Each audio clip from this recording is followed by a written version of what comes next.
இதயக்கணி விஜயனின் வணக்கம். தெலுங்கு பட உலகில் மிகப்பெரிய பெயரை பெற்ற ராஜமௌலிக்கு ஈடாக லோகேஷ் கனகராஜை ஒப்பிடலாமா? இது ரஜினிக்கு ஒரு கேள்வி. என்ன அப்படின்னா, கூலி படம்னுடைய ப்ரமோஷனில் வந்து பிரம்மாண்டமாக பெருசாக பண்ணியிருக்காங்க. அதனுடைய விஷயங்களை கவனித்தப்போ ரஜினிகாந்த் பேச்சு வந்து கடைசியில், அதாவது அதனுடைய ஆடியோ ப்ரமோஷனில் வந்து பிரமாதமாக பேசியிருக்கார்.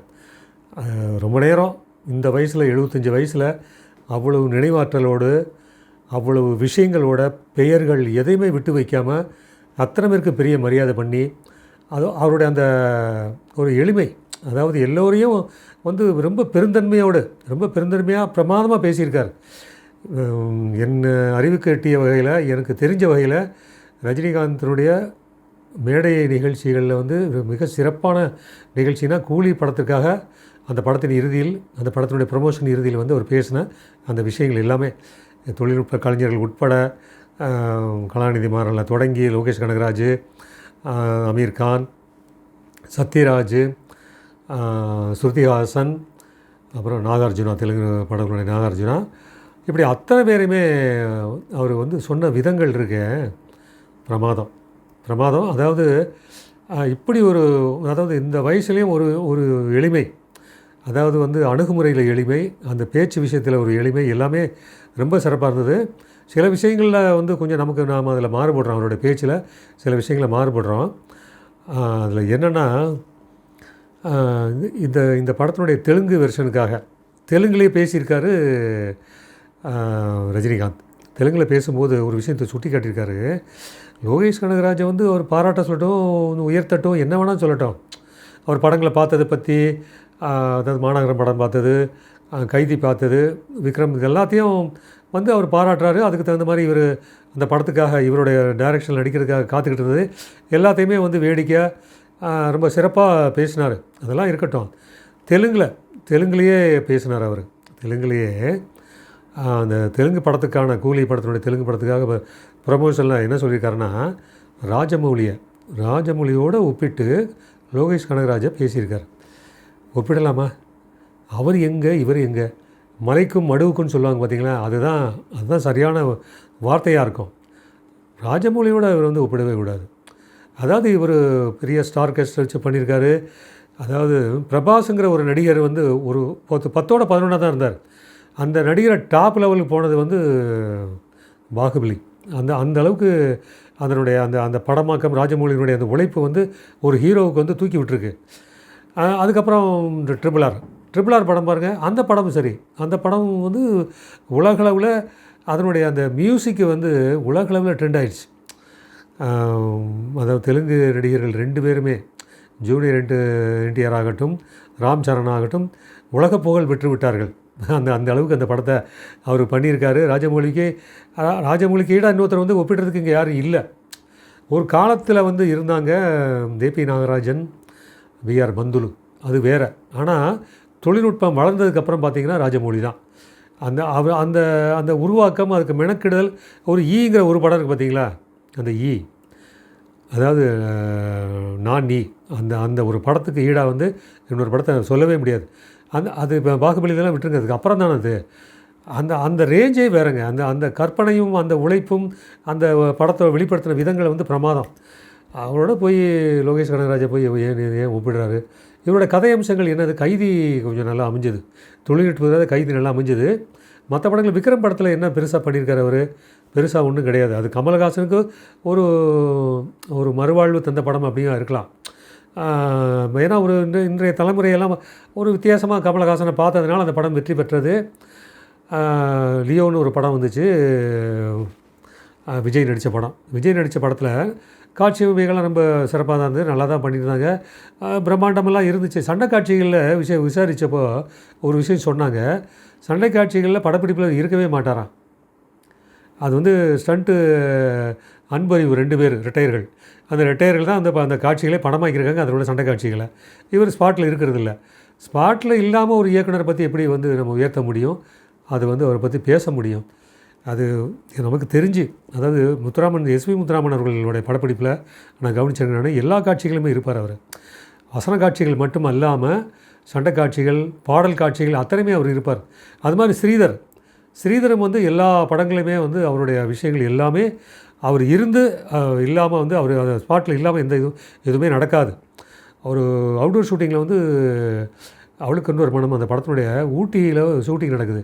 ஷூட்டிங் முன்னாடி ஸ்டண்ட் மாஸ்டர் வர்றதுக்கு மன்னிக்கணும், நடன இயக்குனர் வர்றதுக்கு கொஞ்சம் தாமதமாகும்போது என்ன பண்ணாருன்னா, அவர் அப்படி விட்டுறல, இவரே அந்த நடன இயக்குனர் மாதிரி மாறி கதாநாயகன் ஜெமினிக்கும் காஞ்சனாவுக்கும் வந்து காட்சிகளை இவரே நடித்து காமிச்சு, இவரே அவங்கள 2 பேருமா மாறி நடித்து காமிச்சு அந்த பாடல் காட்சியை படமாக்கிட்டாருங்க. அப்படி தான் இருக்கணும் ஒரு திரைப்பட இயக்குனர். அப்படி எல்லா காட்சிகளுமே இருந்து படமாக்குறது அந்த இயக்குனருடைய பணியும் அந்த சிறப்புமாகும். அது வந்து பாலச்சந்தர் சார் வந்து பெரிய டைரக்டர். அவர் மாதிரி காட்சி அமைப்பில் வந்து உருவாக்குறதும் சரி, அந்த காட்சிகள் படம் பிடிக்கிறதும் யாருமே அவரோட ஒப்பிட முடியாது. அந்த ரேஞ்சுக்கு உள்ள டைரக்டரு. அந்த டைரக்டரே பாடல் காட்சிகளையும் சண்டை காட்சிகளும் ஸ்பாட்டில் இருக்க மாட்டார். உட்காந்து வேடிக்கை பார்ப்பார் வழியா எல்லாமே. அந்த நடன இயக்குனரும் சரி, ஸ்டண்ட் இயக்குனரும் சரி, அவங்க பொறுப்பில் விட்டுட்டு அவர் பார்த்துக்கிட்டு இருப்பார். அவ்வளோதான். இவர் வந்து ஹேண்டில் பண்ணுறது இல்லை.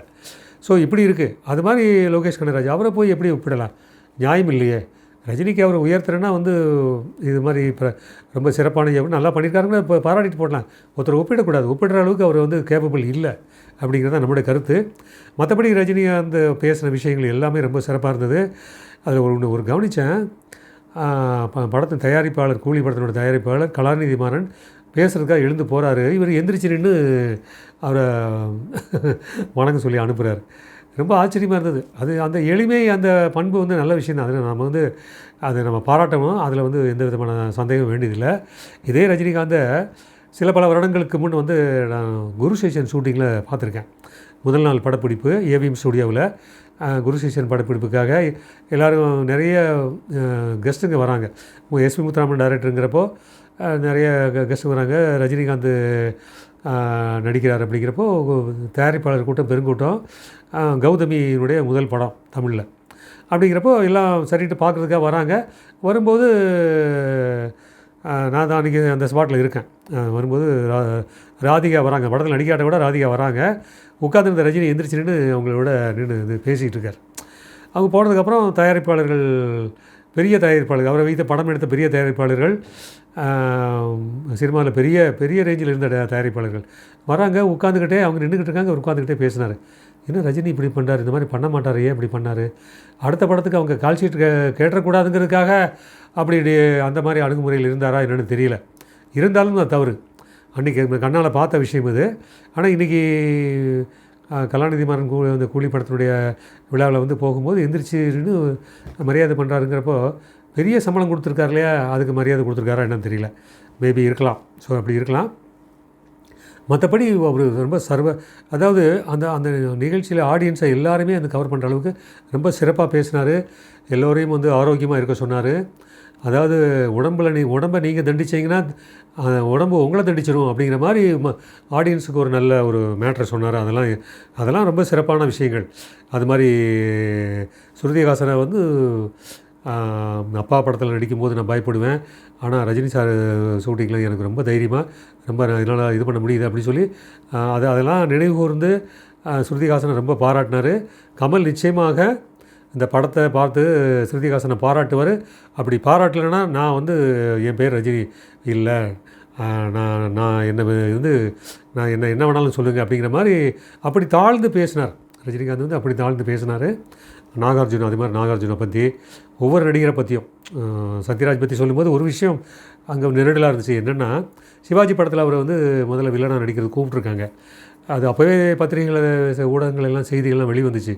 கூப்பிட்டப்போ நான் வில்லனாக வந்து நடிக்க மாட்டேன், அது ரஜினிகாந்த் கூட வந்து ஒரு ஈக்குவல் ரோல், அவருக்கு ஒரு அடுத்த ரேஞ்சில் உள்ள கேரக்டராக இருந்தால் பரவாயில்ல, ஒரு வில்லனாக அவரோட அடியை வாங்குறது அந்த மாதிரி இதெல்லாம் வந்து எனக்கு எதுவுமே அவசியம் இல்லை அப்படின்னு இது பண்ணார். அது சுட்டி காட்டிட்டு அன்றைக்கி இப்படி மறுத்தவர் எனக்கு சந்தேகம் வந்துருச்சு நடிப்பாரான்னு. பட் ஆனால் வந்து நான் நடிக்கிறேன், ரஜினி சார்ட்டையும் கேட்டுக்கோங்கன்னு சொன்ன மாதிரி ரஜினியை நினைவு கூர்ந்தார். சொல்லிவிட்டு அந்த ஹீரோவுக்குள்ள சம்பளம் கூலி சிவாஜி படத்தில் என்னவோ அதே சம்பளத்தை தர்றோம் அப்படின்னு நடிக்க சொல்லி சொல்கிறார். அது நம்ப முடியுமா? அது நம்ப முடியாத ஒரு விஷயம். ஆனாலும் இந்த படத்தில் அவர் நடித்ததுக்காக சத்யராஜை நான் பாராட்டுறேன். அவர் வந்து எனக்கும் அவருக்கும் சில விஷயங்களில் வந்து ஒற்றுமை இல்லாமல் இருக்கும், சில கருத்து வேறுபாடுகள் இருக்கும். அந்த கருத்து வேறுபாடுகளையும் தாண்டி வந்து அவருடைய அந்த பண்பு, அதை துணிச்சலாக எதுவானாலும் தைரியமாக சொல்கிற அந்த துணிச்சலான அந்த பண்பு வந்து எனக்கு பிடிக்கும்.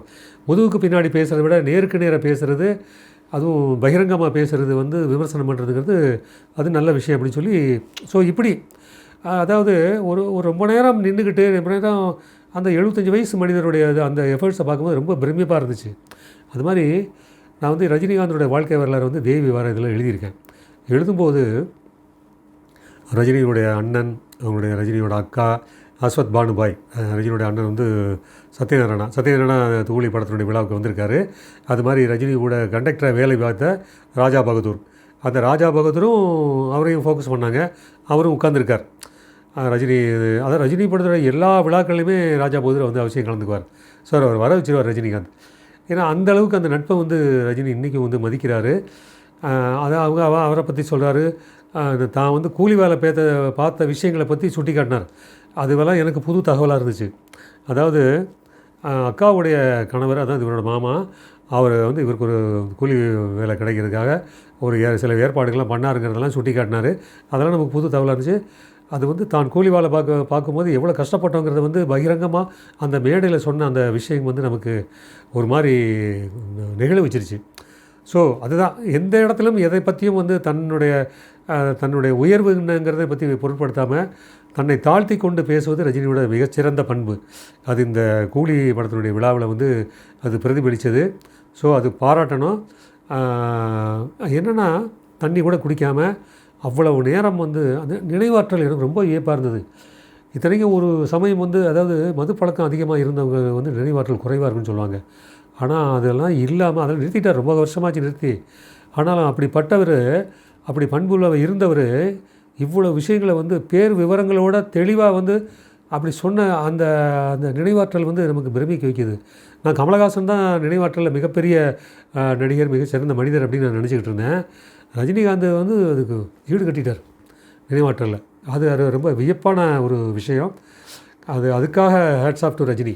அது நம்ம பாராட்டலாம். படம் எப்படி இருக்குங்கிறது அது அடுத்த கட்டம். ஆனால் வந்து இந்த மேடை பொறுத்தவரையில் அப்போ எனக்கு என்ன தோணுச்சுன்னா, இப்படிப்பட்ட ரஜினியே வந்து தெம்பாக இருக்கும்போது அரசியலுக்கு வந்திருக்கக்கூடாது.